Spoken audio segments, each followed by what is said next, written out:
Luis Castellanos es filósofo, escritor, conferencista, pionero en la investigación de el lenguaje positivo, Luis. Sí, sí. No. Y lo principal, amigo. Amigo, eso es lo más importante, la amistad. Lo más importante. Luis, qué rico tenerte aquí en Tertulias. Yo encantado. Les comentaba que Luis tiene 3 libros. El primero es La ciencia del lenguaje positivo, el segundo es Educar en lenguaje positivo y el tercero El lenguaje de la felicidad. Luis, quería preguntarte, el primer libro que sacaste, ¿cuál fue la razón de este libro? Principalmente la razón fue por investigaciones científicas, que muchas veces se nos olvida, pero la raíz nuestra era saber por qué, o queríamos saber por qué las palabras influyen de una determinada manera en el cerebro. Si esas palabras eran positivas, iban a influir de una manera diferente, que si eran negativas, eran neutras. Y esa fue la razón de la sorpresa, porque la publicamos a nivel mundial y vimos que el lenguaje positivo pues regala tiempo, te hace estar más atento, ser más creativo, ser más proactivo, y el lenguaje negativo te hace rumiar muchísimo, te hace pararte en la vida un poquito. Y eso pues fue la razón de escribir el primer libro, es decir, divulgar que las palabras tienen un efecto muy poderoso en nuestro cerebro. Y cuantas más palabras, y esto es contabilidad, es decir, se cuenta en una hora, cuantas más palabras positivas, pues también eso está relacionado con nuestra calidad de vida, con nuestras reservas cognitivas, con nuestras reservas emocionales, con la longevidad. Y bueno, pues el libro lo que pone de manifiesto es las razones científicas para hablar de todo esto y apoyarlo desde ese punto de vista que a mí me parece muy maravilloso, que es que la ciencia nos puede decir a nosotros que el lenguaje realmente transforma nuestra vida. Y en nuestras manos está, porque aquí lo que hacemos es hablar, es el lenguaje oral, que es el que hablamos, el lenguaje escrito, y el lenguaje gestual, que es el que tenemos. Y eso puede hacer que nuestra vida sea mucho mejor o sea mucho peor.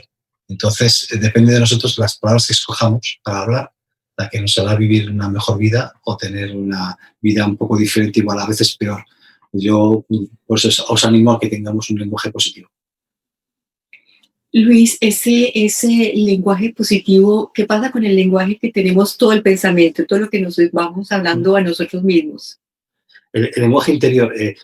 Aquí una de las claves más importantes en el ser humano es cómo nos hablamos primero a nosotros. Mucha gente me dice, lo más importante son los hechos, porque así veremos la verdad de la persona.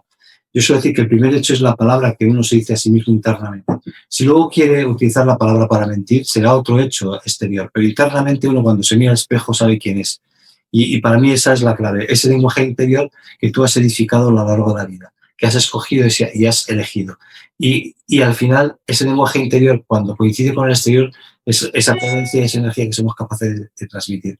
Si no coincide, es cuando somos cínicos, mentirosos, hipócritas, queremos manipular a las personas. Y eso ni nos hace bien a nosotros, pero tampoco hace bien a los demás. Yo creo que la clave en nuestra vida es que ese lenguaje interior coincida con ese lenguaje exterior. Y ese es el trabajo y el esfuerzo que podemos hacer a lo largo de toda la vida. Y que poquito a poco seamos capaces de construir una honestidad con nuestro lenguaje, una capacidad de ser, íbamos a decir, nobles con nuestro lenguaje y que las personas sean para nosotros claves en nuestra vida. Es decir, que miremos al otro desde el corazón, desde la verdad. Eso yo creo que es la clave del lenguaje. Luis, esto, o sea, una cosa es que tú quieras hablar en lenguaje positivo, pero de hacer ese cambio porque tenemos una forma cultural que hablamos en mucha crítica, ese cambio, ¿cómo lo haces para que se vuelva una realidad que te transforme a ti, transforme a tu familia, transforme los lugares de trabajo y pueda vivirse en una forma más positiva para conseguir tus metas, ¿no? Porque finalmente eso es lo que buscas, es encontrar la felicidad, que después tienes otro libro también hablando del lenguaje de la felicidad. ¿Cómo llegas allí? Bien, hay una cosa que el lenguaje positivo no es buenísimo. Y eso hay que dejarlo bien claro. El lenguaje positivo es la capacidad de elegir y escoger nuestras palabras, sobre todo para trabajar desde dentro, con honestidad, con no violencia, porque es muy importante que no hagamos daño a las otras personas, y con compasión. Es decir, hay 3 elementos que tenemos que tener en cuenta en nuestro lenguaje. La honestidad por un lado, la no violencia por otro y la compasión por otro. Eso es lo que configura el lenguaje positivo.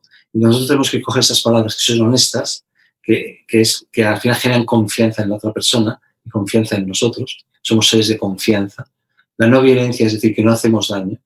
Y sobre todo somos compasivos. Y la compasión es algo que me gusta definirlo, si alguna vez me habéis escuchado, yo hablo mucho del Dalai Lama, y yo creo que el Dalai Lama lo que ha hecho ha sido definir muy bien ciertos aspectos de la vida cotidiana, que es como somos compasivos. Y la compasión es la capacidad de estar comprometidos, del compromiso y de tener las herramientas para aliviar el sufrimiento del ser humano. Y esta es la compasión, no es compadecerse sin más de la otra persona, es decir, es el compromiso que tengo yo con el ser humano, con todos los seres vivos, y las herramientas para aliviar el sufrimiento. Por lo tanto, lo que se trata es de construir herramientas. Y aquí es donde entra el lenguaje positivo. El lenguaje positivo es una herramienta para aliviar el sufrimiento del ser humano. Y el primer paso es ser consciente de ese lenguaje que nosotros tenemos. Tomar conciencia del lenguaje significa pensar las palabras que vamos a elegir. Si somos conscientes, lo que podemos hacer es empezar como segundo paso, primero tomar conciencia del lenguaje. El segundo paso es aprender a regular nuestro lenguaje, a escoger, a decidir qué palabras podemos utilizar, qué palabras vamos a cambiar. Es fácil ir muchas veces, como digo, a un diccionario de sinónimos y antónimos y decir, puedo cambiar esta palabra, puedo encontrar otra palabra que sea mejor. Y el tercer paso sería autonomía. Y ese es el más importante de casi todos los pasos. Si el primero es tomar conciencia, el segundo es regular el lenguaje, el tercero es la autonomía. Es la capacidad, para hablar claro, de ser libres. Libres a veces de las palabras que nos decimos a nosotros y de las palabras que otros nos dicen. Y esa libertad nos da la capacidad a nosotros de ser nosotros mismos, de encontrar nuestra propia voz, interna y externa. Ese tercer paso es clave. Es decir, y eso pertenece al mundo interno. El mundo interno es, tomo conciencia de mi lenguaje, regulo mi lenguaje y soy libre. Y ya paso al mundo externo, que es mis habilidades. Cuando ya tengo habilidades del lenguaje, ¿qué hago con el lenguaje? Entonces, utilizo mi lenguaje en mis relaciones sociales, en mi trabajo profesional, con mi familia, con mis amigos. Empiezo a trabajar de una forma diferente el uso del lenguaje. ¿Para qué? Simplemente para saber que soy una persona de confianza cuando estoy con ellos, para saber que no soy violento y para saber que soy compasivo. Esas habilidades tienen que tener esos componentes. Y luego, el quinto elemento, si el primero, y yo voy a repetir, la toma de conciencia, el segundo regular, el tercero es la autonomía, el cuarto son las habilidades, el quinto, y ese es muy importante, y yo creo que es una de las claves que nos hace falta hoy en la humanidad, sabiendo la pandemia y la guerra que, por ejemplo, existe en Europa. Es decir, es la capacidad de llevar ese lenguaje a todo el mundo.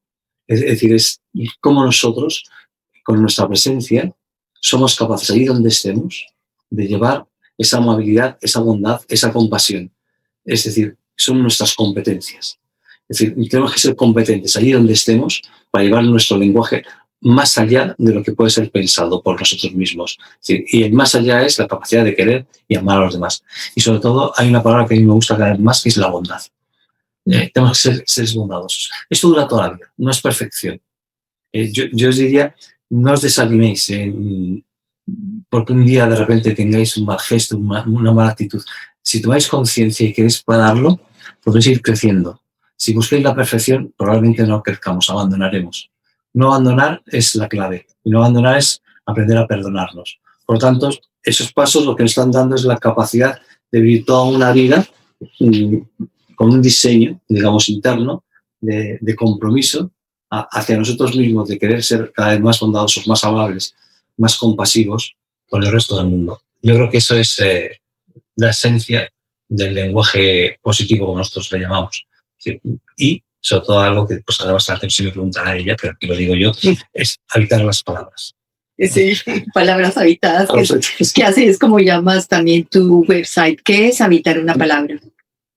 Mira, hay un día, ya después de hablar de las palabras habitadas en el libro, que es esa palabra, las palabras tienen dos elementos. Pueden nacer de ti o nacer en ti. Y aquí está la diferencia. Nacer de ti es que yo puedo hablar y puedo decir te quiero, te amo, bueno, no puedo vivir sin ti o todo lo que cabe. Pero puede ser mentira y falsa. Nacen de ti, las dices. Pero nacer en ti es como si florecieran dentro de ti. Ya es como si acogieras esa palabra y tú fueras esa palabra. Que cuando dices te amo, ya nace dentro de ti porque tú estás amando a esa persona, la sientes. Y además no te puedes engañar ni ante la soledad que tú puedes sentir ni ante el espejo. Nacer de ti puedes engañar, puedes mentir. Y esa es la diferencia. Una palabra habitada que nace en ti, crece en ti. Es esa palabra en ti. Y un día estaba leyendo ciertas palabras, como se dicen en japonés, y hay una palabra que me gustó y que parece asemejarse a lo que era la palabra habitada, que es kotodama. Kotodama en japonés es que las palabras tienen vida y además tienen y transmiten la energía de lo que esa palabra quiere decir. Y son capaces de transformar el mundo. Kotodama es quizá un poco lo que más se puede acercar a las palabras habitadas. Es una palabra habitada, amor, transmite la energía del amor y puede transformar el mundo. Y transformar el mundo es que tenemos nosotros que creer que eso es cierto. Porque es energía. Por eso muchas veces no ocurren las cosas porque estamos vacíos cuando decimos una palabra. Y lo importante es que esa palabra no esté vacía. Porque si está vacía no transmite energía. Si hay energía en esa palabra, entonces empezamos a transformar el mundo. Pero necesitamos después un elemento que igual sale más adelante con el tiempo. Es decir, necesitamos que se dé el tiempo de vida porque no vamos a ser perfectos. Y esto dura hasta el último día de nuestra vida, hasta el último segundo de nuestra vida. Y tenemos que ser conscientes que ese aprendizaje es hasta el último día. Y si alguien os promete y os dice que en 3 días vais a cambiar, os diría, no os fiéis. Esto dura toda la vida. Y porque hay días que estaremos arriba muy bien y hay otro día que bajaremos. Pero poco a poco iremos creciendo. Poco a poco. Y nos tenemos que dar cuenta que la vida son esos poco a pocos, pero es la energía que damos a ese poco a poco, a transformarnos. Para mí eso es la esencia de las palabras habitadas, es la esencia del Kotodama, esa energía, y es la esencia de la transformación interna nuestra y la transformación externa que podemos también provocar por nosotros mismos, por la confianza que generamos. Hablas de esas palabras también en el lenguaje de la felicidad, porque todos buscamos la felicidad, ¿verdad? ¿Cómo habitamos y conseguimos esa felicidad cambiando nuestro lenguaje? Cuando empecé a escribir el tema del libro sobre la felicidad, intentaba clarificar qué es la felicidad. Y para eso me sumergí. A mí me cambió mucho, yo creo que también lo he hablado muchas veces, Svetlana Alexievich, una escritora bielorrusa, premio Nobel, que yo siempre recomiendo los libros suyos, tiene 5 publicados en castellano, traducidos al castellano, y me gusta mucho la guerra, no tiene rostro de mujer. Y a mí me transformó la vida y la visión de ver lo que podía ser felicidad, ¿no? Ahora estamos inmersos también en Europa, aquí en otra guerra, y la lucidez de lo que ella mostró me transformó a mí la conciencia de la felicidad. Y me di cuenta en todos sus libros, en los 5 que tiene traducidos, que hay dos formas de unir la felicidad. La felicidad es dar y recibir. La esencia es que aprendamos a dar, pero también tenemos que aprender a recibir. Tenemos que atrevernos a pedir ayuda. Y cuenta anécdotas, una anécdota que a mí me parecía tremenda en el tema de la felicidad, donde yo aprendí que era la verdadera felicidad, y lo cuenta Svetlana Alexievich en el libro que a mí me cambió la mirada. Y ella contaba que como una familia había decidido salvar a una niña alemana de un campo de concentración, y es la historia de esa salvación. La madre de esa niña pide ayuda a una señora que pasa por fuera de ese campo de concentración de la alambrada, se paran a hablar y esa señora que estaba fuera dice, pues yo te voy a ayudar. Una pide ayuda y la otra le da la ayuda. Y al día siguiente dice la niña, porque la niña es la que relata, que salió con sus mejores ropas y esa señora se la llevó. Ella lloraba y gritaba, Mamusia, mamá, allí donde estés tú estaré yo. Ella lloraba porque sabía que dejaba a su madre en el campo de concentración y ella se iba. Tras varios días, esa niña llegó a un caserío, una casa, donde quien le iba a acoger a otra señora que tenía 4 hijos. Y acogía a una niña judía en su casa. Y ella sabía que si se acogía a una niña judía en su casa, eso podía ser la muerte.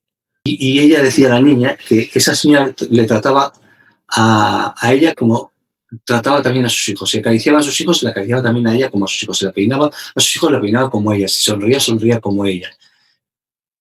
Y de repente me di cuenta que la felicidad tiene un componente que nosotros a veces nos perdemos.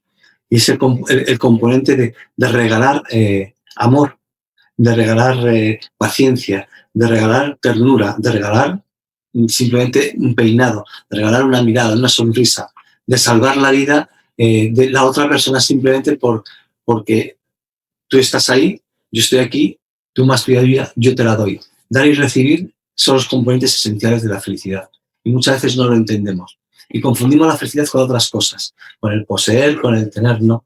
La felicidad se trata de que en los momentos más duros, más crueles, como puede ocurrir ahora en Europa, hay gente que pide ayuda y otros que la dan. Y la dan sin esperar nada a cambio, pero la dan tan sinceramente que cambian la mirada del mundo, cambian la mirada de esa persona y salvan vidas. La felicidad es salvar la vida de la tristeza, de la angustia, de la agonía, es salvar la vida de los momentos más crudos que podemos tener y a la vez gozar de la sonrisa y de las pequeñas cosas. Por eso muchas veces las personas, que la felicidad son pequeñas cosas, sí, sí, pero también son otras cosas. Y desayunar, abrazar, jugar con una muñeca, acariciarte, peinarte como a los demás y tratarte, pues a mí ese relato me transformó vitalmente. Empecé entonces a comprender que la felicidad era otra cosa diferente a lo que los seres humanos estamos acostumbrados a entender. Y por eso probablemente no seamos felices, porque entendemos una cosa que probablemente sea inalcanzable. Pero querer a otra persona cercana, que no la conoces, y amarla y darle todo lo que tienes, eso te puede provocar una felicidad inmensa y puede cambiar la mirada del mundo. Ojalá en esta guerra ahora en Ucrania y en Rusia eso fuera un factor clave para cuando termine la guerra cambiemos también nuestra mirada sobre el mundo. Así me he ido yo. No, pero está bien, está bien, Luis, está bien. Cuéntame, tú hablas también del lenguaje positivo en la educación, porque realmente si desde allí se cambiara el lenguaje, podríamos hacer un mundo diferente. ¿Cómo se hace, cómo se cambia el lenguaje en la educación? ¿Cómo lo has planteado tú? Porque has tenido mucha experiencia en ese sentido. Es verdad que el segundo libro, estuvimos un año entero trabajando en un centro educativo, trabajamos con todo el profesorado, trabajamos con el alumnado y trabajamos con los padres y con las madres, es decir, con las familias. Primero hay que decir que las cosas se consiguen poco a poco. No ambicionemos que todo esto va a ser un cambio grande. Se consigue sonriendo y riendo y no tomarte las cosas dramáticamente. Porque las madres decían cuando hablábamos, porque las escuelas de padres y de madres, al final lo que vienen más son madres, padres pocos aparecían. Y claro, las madres te contaban, cuando llego a casa después de trabajar, resulta que tengo 3 niños, uno se me agarra a la pierna, el otro me pide que dé la cena y el otro que le ayude a hacer la tarea. Y yo voy a tener un ratito de tiempo para vigilar mi lenguaje y para estar atento a mi lenguaje. Dice, no tengo tiempo. Y entonces nos reímos muchísimo porque trabajamos con la realidad. Entonces, ¿qué podemos hacer? Primero, reírnos de muchas situaciones que nos pasan. Eso, si después hablaremos de las pistas de la alegría. Es que tenemos que tener un poquito de sentido del humor. A veces nos falta el sentido del humor. Reírnos, porque cuando nos reímos generamos dentro de nosotros un espacio para dulcificar lo que nos sucede, para no dramatizar. Hay que crear escuelas no de arte dramático, sino de arte desdramático, para desdramatizar las cosas que ocurren. Porque va a ocurrir que tú llegas a casa y de repente todos los niños te saltan al cuello casi. ¿Y cómo voy a tener tiempo para tener encima un lenguaje positivo, para ser feliz? Es que eso es el lenguaje positivo, no lo otro. Entonces, el sentido del humor es clave. Entonces, en la educación descubrimos que no se enseña. Es decir, y eso también lo descubrí gracias a Esmeralda Series. Es decir, que aquí no veis, pero está Olga, mi mujer, que está ahí al lado. Y me regaló el libro de Esmeralda Series porque yo no lo había leído. Pero claro, cuando empecé a leer el resto, como Chernobyl, a los niños de Zinc, la verdad es que me cambió la perspectiva del mundo. Y empecé a entender que los niños no son el futuro. Fíjate, es una cosa que tenemos dentro de la educación. Porque ¿Cómo va a ser el futuro si les educamos como nosotros somos? ¿No? Vamos a repetir, vamos a clonarlos. Tendremos que pensar si nosotros, ya dentro de nosotros está el espíritu de la alegría, el espíritu de la felicidad, el espíritu de la bondad, el espíritu de la compasión. Si no, eso no se va a llevar a los colegios. En los colegios no hay clases de compasión, de amabilidad, de bondad, de tranquilizar, de tener cómo conseguir una mente tranquila. Es decir, no existe. Entonces, ¿cómo vamos a pretender después que consigamos un mundo que tenga más paz, que sea más amable? ¿De dónde? Es un barniz moral ligero. El otro día Olga me leía lo que decía un psicólogo de lo que está ocurriendo en la guerra de Rusia contra Ucrania. Es decir, el barniz tan suave de moralidad que sea que cuando ocurre un acontecimiento, la amoralidad aparece. Aparece en la maldad, en matar a alguien, en 3 minutos somos capaces de convertirnos en asesinos, en violadores, en personas que maltratamos a otros verbalmente. Nuestra educación no nos genera comportamientos humanos. Nos enseña matemáticas, física, química, biología, que está muy bien. Yo vengo del mundo de la investigación y de la ciencia, no digo que no, pero falta el estudio, por ejemplo, de la compasión, de la amabilidad y la bondad, que es lo que queremos. ¿Qué queremos que nuestros hijos sean? Queremos que sean buenas personas. ¿Y qué es ser una buena persona? ¿Cómo construimos una buena persona? Si hacer nuestro lenguaje hace daño. Nos hace daño a nosotros, nuestro propio lenguaje. Entonces, la educación, lo que descubrimos ahí es, primero, que hay grandes maestros o profesores que quieren enseñar mejor, pero que no tienen las herramientas. Es lo que habla de la compasión. La compasión es el compromiso y las herramientas para aliviar el sufrimiento. ¿Cómo, si no tenemos herramientas, si yo como profesor o como padre no soy una persona amable o compasiva, porque no me ha salido, porque al final tengo que llevar el money, el dinero, la comida? ¿Cómo voy a tener tiempo para pensar cómo voy a tranquilizar mi mente? Entonces nos dimos cuenta que hacía falta cambiar todo lo que es el modelo educativo. Y claro, y eso ya es otra historia, porque ahí entran modelos políticos, culturales, que de alguna manera intentan dirigir nuestra educación. Es verdad que ahora cada día hay más demanda de otro sistema educativo, donde generamos más tiempo y más espacios a lo que realmente desea nuestra mente y nuestro corazón, tanto como padres, como hijos y como profesores. Es decir, y yo creo que nos tenemos que dar tiempo, ¿no? Porque las instituciones son lentas, muy lentas. Y todavía no saben valorar eso. Yo una anécdota, ¿puedo contar? Claro. Yo, Juanita, la amistad esto nos une. Es decir, hay una anécdota que es fundamental. Yo he presentado varios proyectos educativos aquí en España, las instituciones, y resulta que Europa, la Comunidad Europea, ha destinado mucho dinero ahora a la digitalización de las escuelas educativas. Y resulta que hemos pasado una pandemia de la que no hemos aprendido nada, y que si no cuento la historia del Sevich, y ahora estamos en una guerra. Y quieren dar muchísimo dinero, cientos de millones, para digitalizar. La digitalización no va a generar nuevos comportamientos humanos.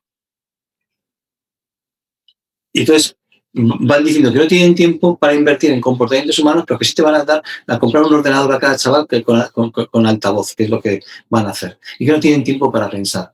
Y estamos inmersos en una crisis de humanidad, de diseño de humanidad, en una crisis de espiritualidad, porque esto no es solamente una crisis económica o sanitaria por el COVID y por la guerra, sino también es una crisis de cómo diseñamos nuestra humanidad. Y aún y todo pensando y sabiendo que es necesario diseñar de otra forma, elegimos otra vez y no aprendemos la historia anterior. Si vamos a digitalizar, vamos a gastar un dinero, ¿y los comportamientos dónde quedan?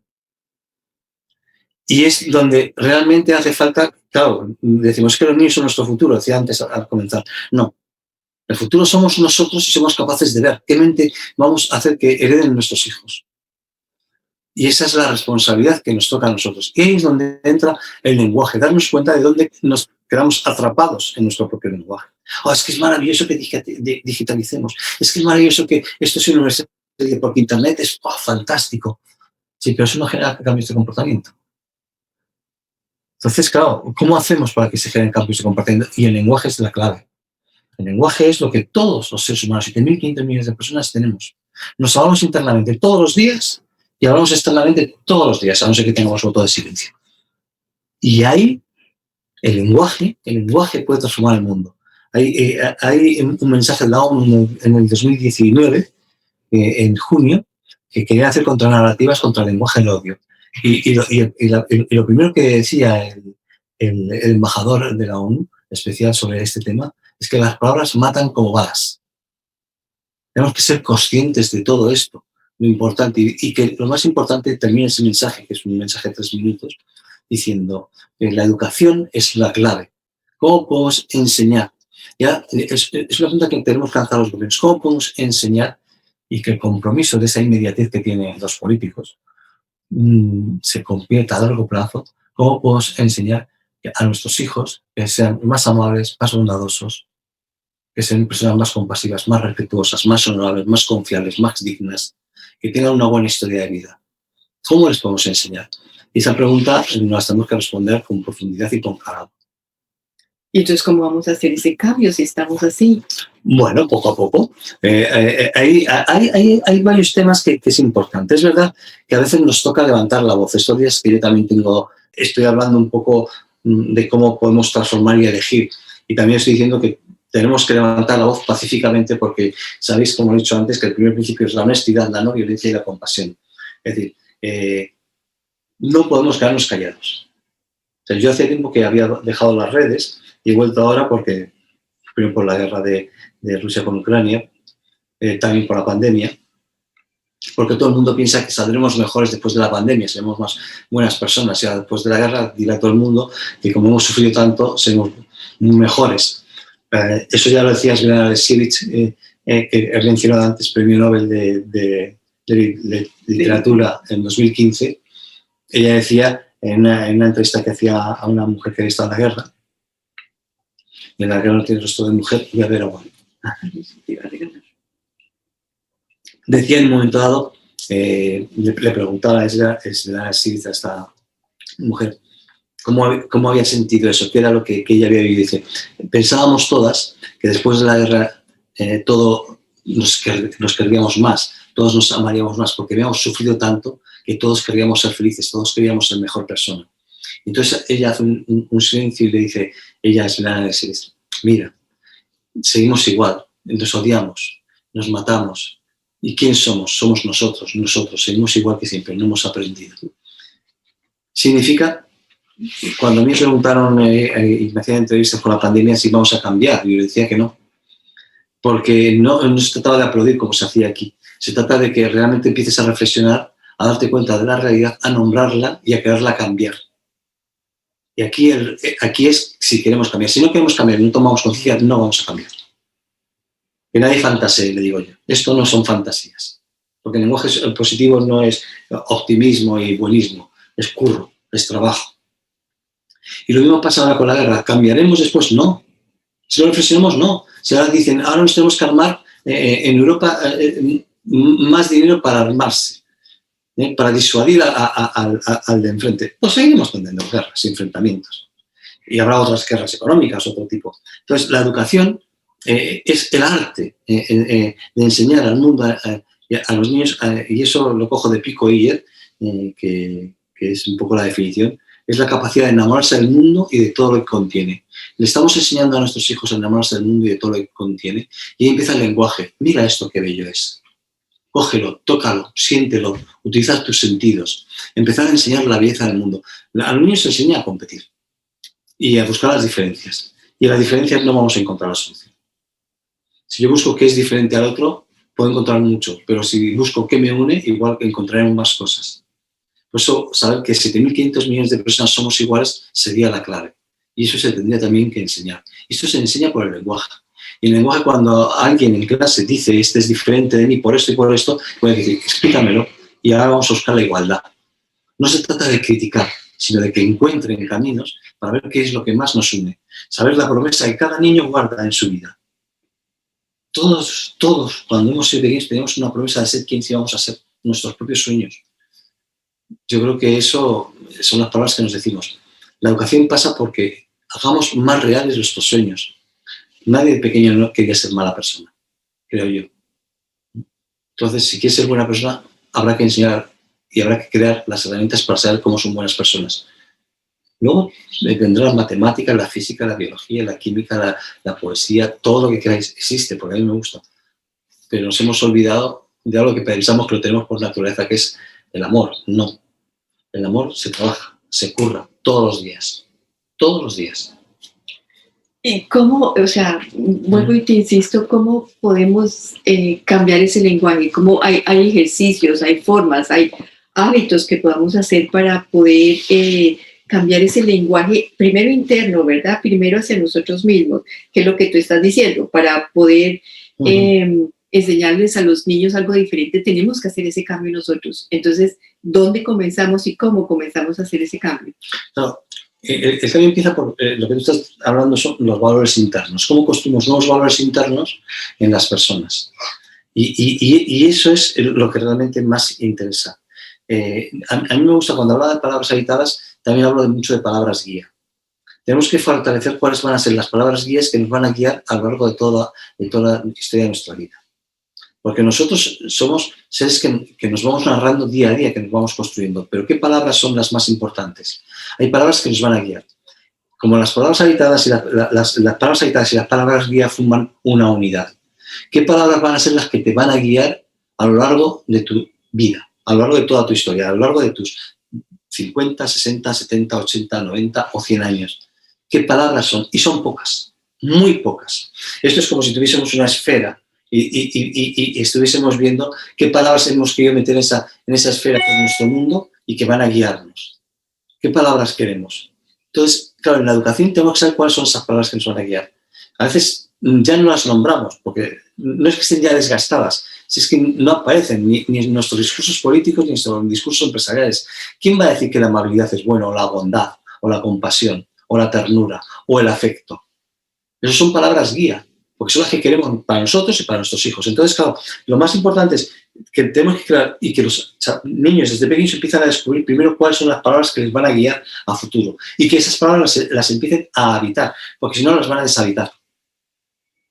Las van a deshabitar con el paso del tiempo, porque la competitividad te va a hacer, les damos un barniz muy suave. Y al final, cuando llega la realidad de trabajar y dicen que tienen que competir, ya a veces los caminos se empiezan a enrevesar. Entonces, lo primero que es, ¿qué palabras nos van a guiar durante nuestra vida? Y segundo, nuestros gestos.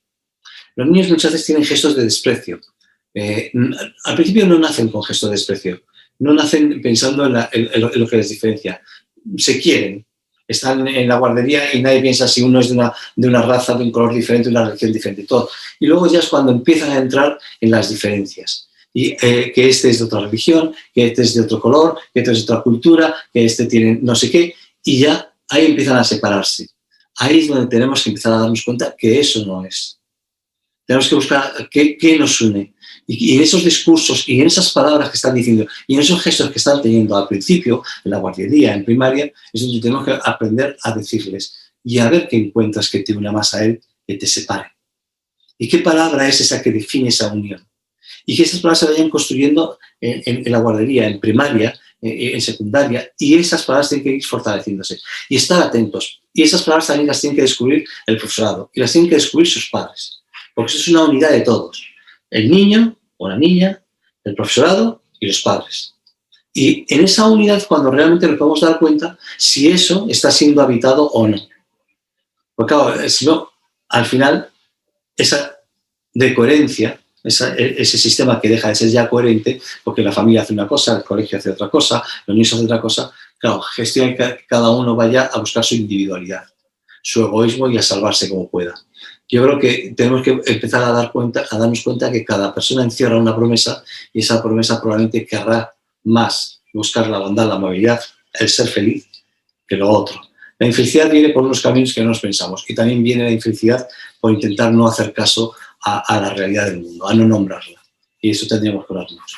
Y entonces, pero enseñemos cómo crear ese lenguaje de felicidad, ese lenguaje de alegría, ese lenguaje de compasión.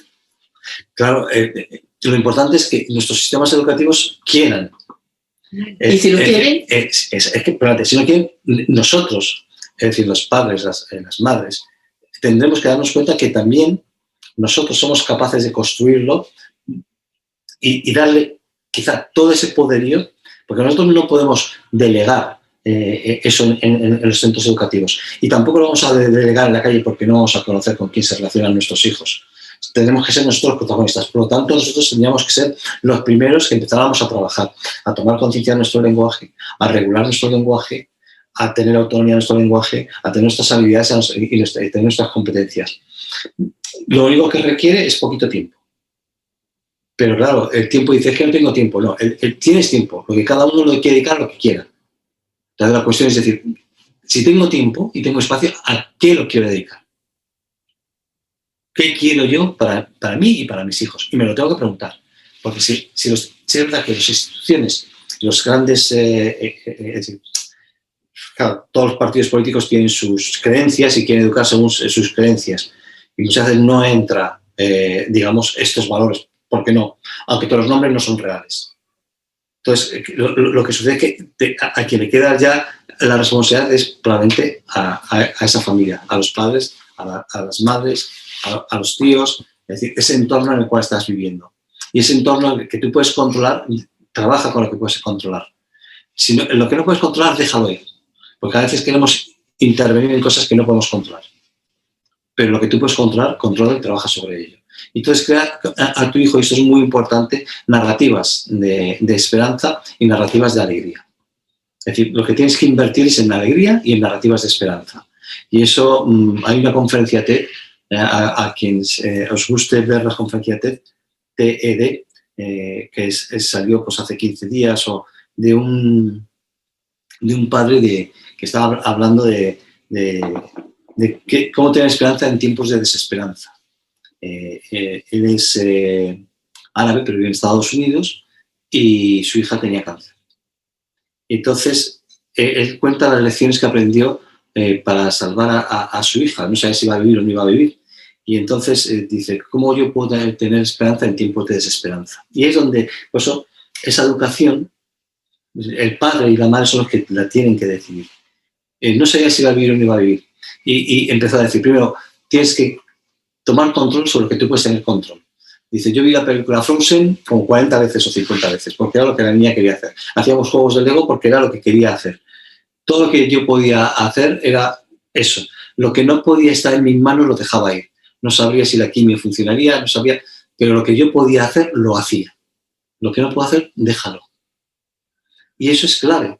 ¿Por qué? Porque al final se dedicaba a hacer cosas cotidianas. Como él decía, como no podía dormir por la noche, porque no sabía, empecé a pensar otro elemento. ¿Qué haría yo si mi hija moría? Entonces me puse a pensar en todas las cosas que podían suceder. Es decir, hay que mirar de frente a todos los miedos. Y eso es lo que digo. Hay que nombrarlos, hay que saber. Porque no se puede trabajar sobre aquello que no conoces. La gente intenta divertirse, olvidarse de las cosas y no quiere saber y nombrar las cosas que nos duelen. Entonces no las vamos a solucionar. Y él dice, yo entonces toda la noche pensaba cómo le diría a mis padres, es decir, a los abuelos de la niña, si ella moría. Es decir, me planteé todos los escenarios posibles. ¿Con qué palabras les diría yo a ellos? Entonces, y me di cuenta que, como yo no podía dormir, empecé a pensar en todo eso y a mirar enfrente. Entonces, también dejaba ir lo que no podía hacer y empecé a controlar lo que podía hacer. Y ahí entró en invertir en el tiempo de la alegría. Y dice, hay que estar alegres. Y lo tercero es cómo generaba a través de todo, cuando ya conocía, porque la esperanza es dolorosa, las narrativas de la esperanza. La esperanza es que tienes que saber el horror, es decir, que tú podías perder a tu hija, que podías sufrir, pero si no lo nombrabas, no podías generar esperanza. La esperanza es una construcción, es una realidad. No es huir, no es edulcorarlo. Es como hago frente, porque entonces cuando puedo ver 40 veces la película de Frozen conmigo, la niña se salvó. Y yo creo que es esa acción de decir, voy a ponerme manos a la obra, voy a dejar ir lo que no puedo controlar en mi mano, voy a controlar lo que puedo hacer, voy a invertir en la alegría y voy a crear narrativas de la esperanza. Pues eso es un camino de la educación. Y ahí entra el lenguaje. Siempre entra el lenguaje. Las narrativas de la esperanza es el lenguaje. Invertir en alegría es el lenguaje. Y sobre todo dejar ir las cosas es el lenguaje. ¿Cómo hacemos ese lenguaje de la alegría? Esto es lo que más me gusta. ¿Sabéis una cosa?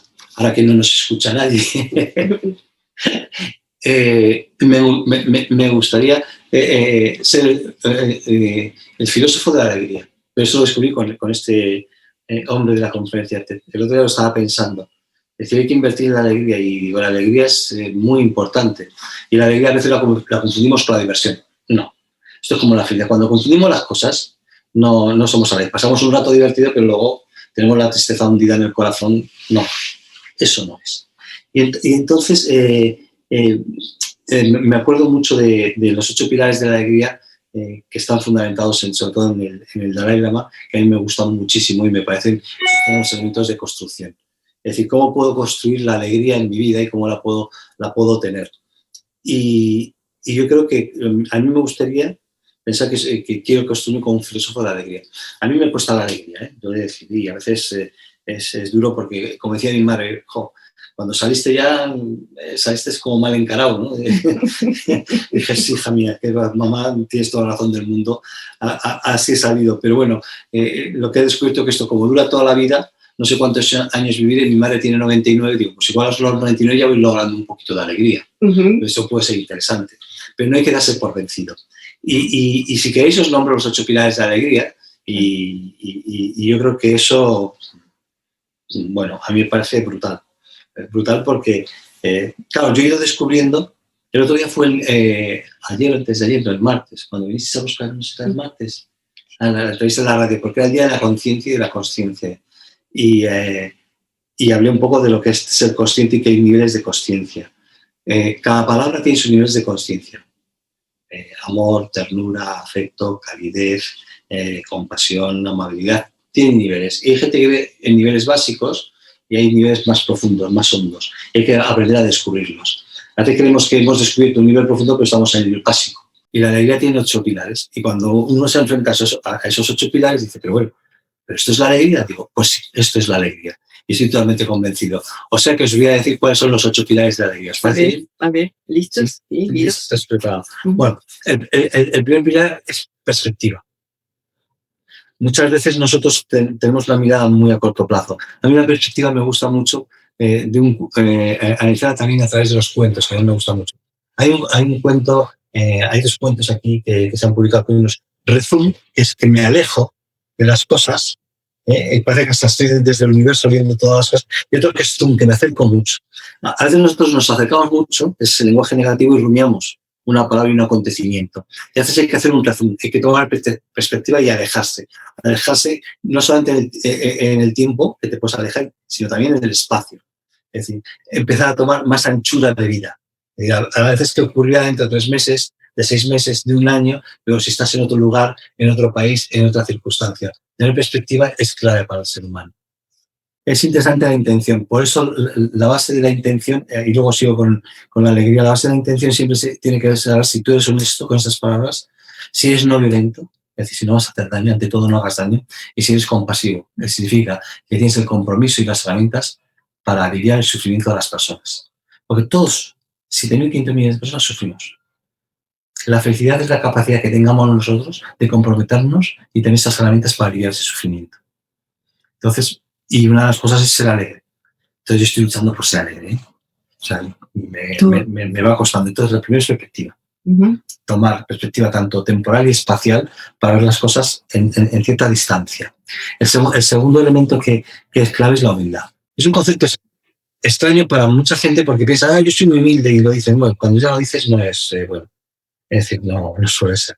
La humildad es que tú te tienes que saber que tú formas parte de la historia y convives con la historia de otros 7.000 y pico millones de personas que son todos muy bonitos a ti, en cualquier parte del mundo, en los lugares más inimaginables. Es decir, y que tú no eres más valioso que ninguno de ellos. Y tiene que ser sincero y honesto dentro de ti. Cuando tú piensas que por tu conocimiento, por tu sabiduría, o por tu experiencia, por tu trabajo, o por tu dinero, o por tus recursos, eres más que alguien, desde luego, en cualquier momento que tú lo pienses, la humildad no está. No lo siento decir, pero no está.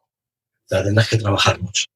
La humildad es clave, porque si no, al final, cuando nos creemos más que nadie, pensamos que nosotros hemos adquirido, no se sabe por qué, un valor por encima de los demás. No, somos de carne y hueso, nacemos, crecemos y morimos.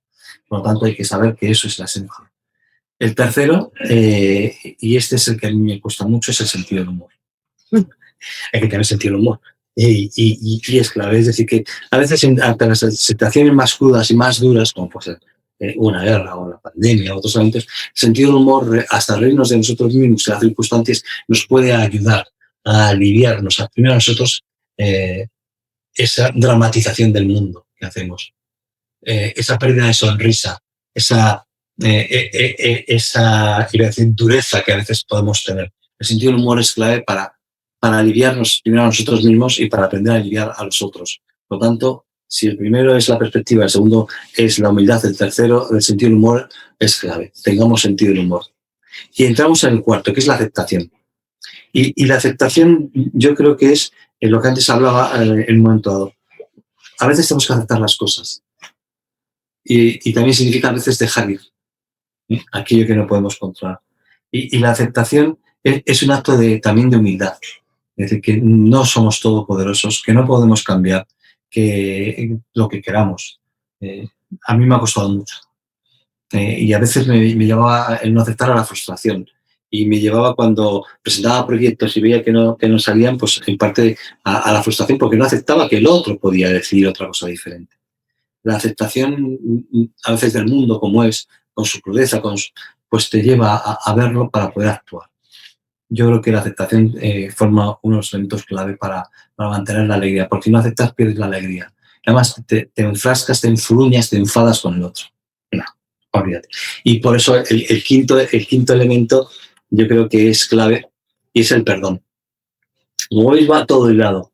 Y cuando empezamos a pensar en la alegría, no es ya simplemente esa capacidad de sonreír, reírte, y gozar y divertirte. Es algo más profundo que todo eso.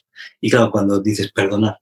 Y perdón, aquí hay algo que es estupendo y maravilloso. Cuando vais a perdonar, llevaros la mano al pecho. Hacerlo en silencio. Si tienes que perdonar a alguien, luego vas a pedir perdón. Y pide perdón por aquello que tú hayas podido causar a otra persona, el daño que tú hayas podido. Y también pídete perdón a ti, con la mano en el pecho, de aquel sufrimiento que te haces a ti mismo y por el cual también después causas a otros. Aquí empieza el arte de los gestos. ¿No? La mano al pecho.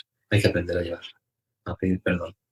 Y yo creo que eso es una de las claves más importantes, unir el gesto a la palabra y al sentimiento.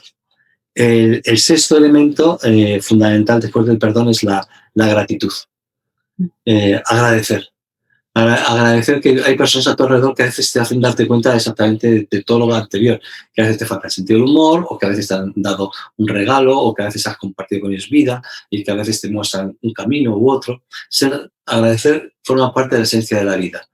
Eso te quita de estar criticando constantemente, de estar juzgando constantemente, de estar usando constantemente. La gratitud te hace vivir el mundo sin estar enfurruñado, como decimos aquí, sin estar enfadado, sin quejarte. Hay que vivir sin quejas. Decía el otro día un masái, dice, todo el mundo tiene muchas cosas, nosotros solo tenemos una cosa, somos felices. Sí, estamos alegres. Dice, no necesitamos nada. Necesitamos simplemente reírnos, estar siempre. La gente tiene muchas cosas, nosotros vivimos en nuestras camitas, no tenemos nada. No tenemos lo que la gente quiere. Lo que tenemos es felicidad y tenemos felicidad, ¿no? Yo creo que esa gratitud del mundo que necesitamos dar nos puede cambiar la vida. Entonces, por lo tanto, creo que es importante la gratitud. Y luego ya la compasión, que es el séptimo elemento. Y la compasión, lo he definido antes, te tienes que aprender a compadecer y a perdonarte a ti mismo, ser amable contigo mismo, quererte, para ser compasivo con el resto del mundo. Y la compasión, yo creo que es una de los mayores inventos, ¿verdad? Fíjate, inventos del ser humano, porque al final todos estos son inventos. El amor, la bondad, la amabilidad, la gratitud son inventos que tenemos nosotros. La compasión quizás sea uno de los mayores inventos del ser humano. La capacidad de decir, te estás sufriendo, quiero estar a tu lado y te lo quiero aliviar. Y además sé cómo hacerlo, porque estoy todos los días pensando en cómo hacerlo, trabajando, y no me siento ni angustiado, ni frustrado, ni fracasado por no conseguirlo, sino que me siento que todos los días voy avanzando. Porque mucha gente se desanima cuando se da cuenta que no es tan bueno como quiere ser, tan compasivo. ser compasivo con otros significa que eres compasivo contigo mismo. Y a mí la compasión me gusta muchísimo. Y hay un gesto entre la gratitud y la compasión que es maravilloso, que es este que me veis con las manos. La mano izquierda, ahí parecerá que es la derecha, soy yo. La mano derecha son los otros. Y yo me tengo que juntar con ellos para agradecerles, para ser compasivos, para amarles. Es decir, yo y otros juntos. Cuando se hace este gesto es significativo. No es simplemente que hagas así y parezca que te estás haciendo como una oración de respeto. Es algo más. Es que esta mano, mi mano izquierda, que soy yo, y la mano derecha, que son los otros, u otra persona, o uno solo, nos juntamos, nos fusionamos, somos uno, nos respetamos, somos iguales. Es este gesto. Este gesto tiene que ser esa igualdad de 7.500 millones de personas, de uno al que está mirado. Si este gesto no lo hacéis de verdad, no juntéis las manos. Por eso la compasión es, desde luego, maravillosa. Y el último es la generosidad. Y eso, es decir, una vez que descubres la generosidad es compartir con todos como a veces decimos, los dones que has recibido de la vida, es servir al resto del mundo, porque mucha gente se cansa emocionalmente cuando quiere ser generoso, cuando quiere ser amable, porque no tiene el recipiente, no ha trabajado lo suficiente y se agota emocionalmente a veces. Para que no te agotes emocionalmente tienes que tener los otros 7 pasos de la alegría para llegar a la generosidad. Fíjate, que la generosidad llega después de la compasión. Ser generoso con el mundo es ese dar y ese recibir. Lo que contaba antes de esa madre que acoge con sus 4 hijos a una niña judía para saber, sabiendo que esa niña era la muerte, se la descubrieron los alemanes, que primero matarían a sus 4 hijos delante de ella y luego a ella. Y ella lo sabía perfectamente y no la conocía. Esa generosidad, esa es la alegría y esa es la felicidad. Por eso aparece en último lugar la generosidad, porque el fruto de toda alegría es que eres generoso. Es la sonrisa eterna que tú mantienes dentro de ti mismo. Esos son los 8 pilares de la alegría. Hay que diferenciar entre emociones y sentimientos. Y eso es muy importante, porque emociones hay 5 básicas, están definidas, y las emociones son la respuesta del cuerpo a ciertos acontecimientos. Por eso es el miedo, que es una de las emociones, el gozo, que es la opuesta, hay 4 negativas y una positiva, y los sentimientos se juegan en el teatro de la mente, es lo que yo pienso de lo que me ha ocurrido. La emoción muchas veces no la podemos parar, y el sentimiento es esa reflexión que hacemos ante lo que está ocurriendo. Y ahí es donde entra el lenguaje.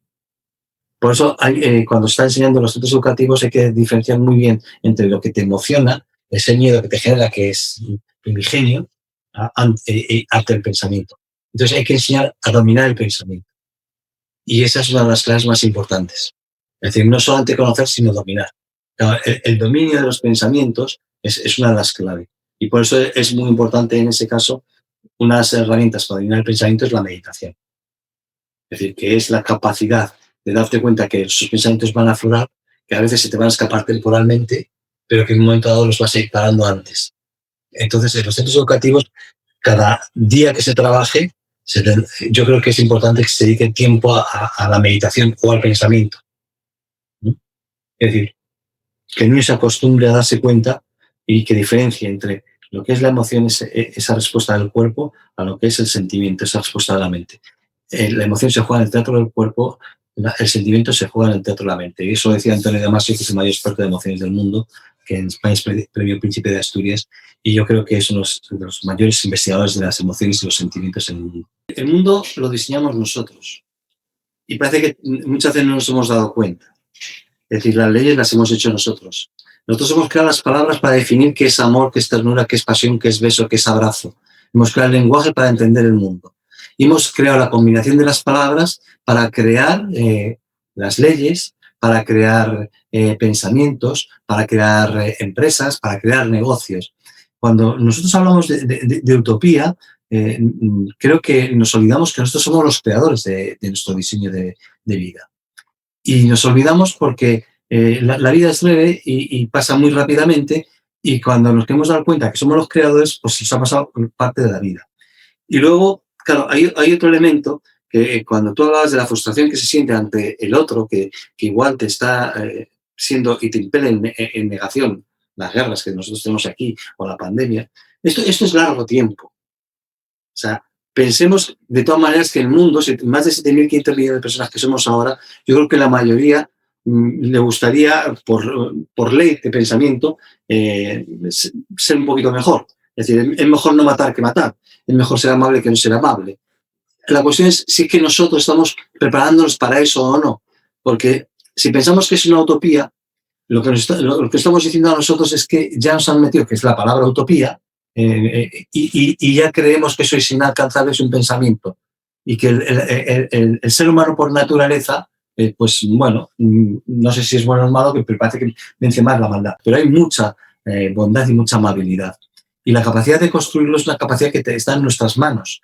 No es un mundo perfecto el que se pretende, ni probablemente cuando pasen X años, cientos de años o miles de años, sea un mundo idílico, que parece que es lo que estamos pensando, porque no somos capaces de pensar, somos muy malos prediciendo futuro. Lo único que sí sabremos es que probablemente salga más a la luz la capacidad de bondad del ser humano que la capacidad de maldad. Y eso es lo que en el fondo se está diciendo. Es decir, somos capaces a través de nuestra acción de reprimir, no de reprimir, sino de manifestar que también el amor tiene más poder que el desamor, que la tristeza, que el odio, que la envidia, que la ira, que el enfado.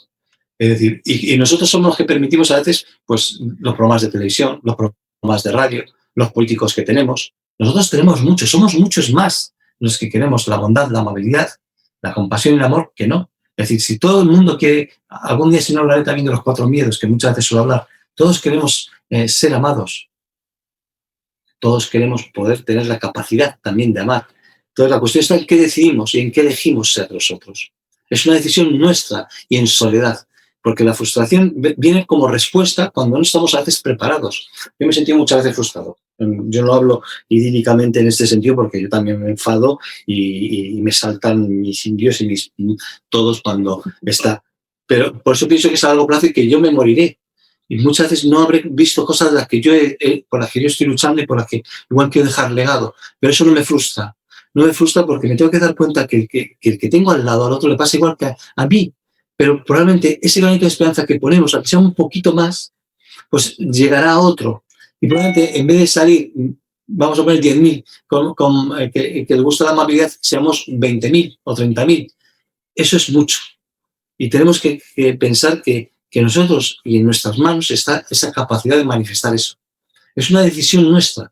Y es una decisión nuestra que cuando nos sentimos frustrados, decir, ¿cómo yo paro mi propia frustración? Por eso es tan buena la meditación. ¿Tú has oído este mensaje de que el señor que va por la playa y recoge una concha y pasa alguien más y le dice, y la tira al mar, ¿verdad? Y está recogiendo todas las conchas y tirando y le dice, pero mire todas las que hay, ¿cierto? ¿Usted cree que porque tira esas va a salvar algo? Pues, y todas estas que quedan, dice, pero por lo menos a esa le di una vida. Y esto es este caminar, ¿no? Que lo que vas haciendo, vas sembrando por lo menos en una persona. Con una persona ya vas haciendo un cambio. Tal vez no vamos a hacer el mundo un momento, vamos a cambiar el mundo así de un momento a otro, pero te cambias tú y cambias a otro. Ese es el cambio que vamos haciendo y que estamos pensando que tú también buscas, ¿o no? Es verdad que todo esto también se ha dicho durante muchísimo tiempo. No somos los primeros, también Gandhi, pero también lo decía Jesús, y lo decía Krishnamurti, también lo decía Buda. Es decir, que esto ya lleva mucho, miles de años que se repite. Pero es verdad que cada vez también hay que darnos cuenta que favorece la situación en la que nos encontramos. Ahora somos capaces de estar viéndonos por internet un montón de gente. Creo que poco a poco quizá las cosas cambien de forma diferente, que no somos capaces de imaginar. Creo que la educación probablemente cambie. Creo que la gente se empezará a dar cuenta que no es bueno las decisiones que están tomando. O la educación que se está haciendo. La educación que se está haciendo, desde luego, que no es buena. Poco a poco. Pero no nos sintamos frustrados porque si no abandonaremos. La esperanza que tú hablabas. La esperanza. Tenemos que tener narrativas de esperanza. Pero sobre todo tenemos que tener en el corazón, por decir mente y corazón, hay que unificar la mente y el corazón, que eso es muy interesante. Tenemos que tener la capacidad de no abandonar frustrados, enemistados con nosotros mismos, desqueriéndonos, desconcertados, es decir, ¿por qué eso ocurre cuando no nos hemos preparado? Es que esto es preparación. Esto requiere estudio, esto requiere meditación, esto requiere que cada día cuando te levantes, pienses en esto. Es decir, si no, no se construirá. Es decir, yo siempre pregunto, ¿somos capaces de levantarnos pronto para meditar o para pensar en esto y cómo lo podemos construir? ¿Somos capaces de comprometernos? Porque si no, lo que sucede es que las palabras nacen de nosotros, pero no nacen en nosotros. Y es a lo que yo me refiero. Cuando pensamos que es una utopía, es que nacen de, no han nacido en. Y el camino es cómo nace en nosotros. Y cada uno. Y buscar, cada vez la humanidad avanza lentamente, eso es cierto. Y la inmediatez del ser humano, sobre todo de todo lo que ahora ocurre, de la sociedad, de lo que nosotros creemos que es democracia, de los sistemas liberales, etcétera, eso no es buen camino. Pero no pasa nada. Ya veremos cómo se va construyendo. Igual nosotros no vemos muchas cosas, pero si tenemos ese espíritu crítico, esa capacidad de ver, pero no juzgando, dañando, sino con amabilidad y sabiendo escoger bien qué lenguaje es el que tenemos, probablemente cambiemos algo. Más de lo que pensamos. Porque tú también lo que estás pidiendo o lo que estás diciéndole a la gente es cambie usted, ¿verdad? Cambie usted. ¿Verdad? Cambie cómo habla usted, cómo se habla usted, cómo escribe usted en un lenguaje positivo para que desde allí puedas encontrar esos valores que estamos hablando de la alegría, de la felicidad, del amor, ¿cierto? Del vivir consciente de nuestras palabras.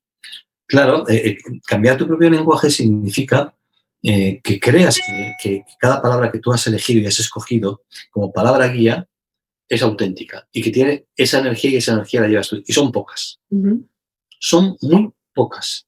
Es decir, tú tienes que saber, por ejemplo, si trabajas en una empresa, una decisión que se toma, simplemente si ha habido en esa decisión esos tres elementos. La honestidad, la no violencia y la compasión. Y eso se tendrá que introducir poco a poco en las empresas. Las empresas no van a cambiar de la noche a la mañana, ni van a cambiar los grandes directivos, ni los grandes CEOs. Aquí en España tenemos una empresa que sigue de Iberdrola que con todas las crisis energéticas que están existiendo y con los precios que han subido de la luz, y encima quieren irse a Estados Unidos porque parece que van a tener que pagar menos. La codicia es tan que a veces dice, pero ¿cómo se puede llegar a ese elemento, no? Y la gente sufre mucho y con la guerra y con todo, pues hay gente que gana mucho dinero y hay gente que gana menos. Pero poco a poco eso irá cambiando. Yo creo que esas cosas necesitamos que la vayan viendo. Y necesitamos decirlo, y necesitamos hablarlo de forma diferente. No enfrentarnos, porque si no el que tiene poder se enfrentará a ti desde el poder y muy pocas cosas podemos hacer. El poder que podemos tener nosotros es el poder de no frustrarnos, el poder del tiempo. El otro no tiene el poder del tiempo. Aunque parezca lo contrario, el que es codicioso no tiene el poder del tiempo. No lo tiene. Bueno, a todas, muchísimas gracias, Luis. Gracias por acompañarnos. Pero gracias a todos ustedes. Un abrazo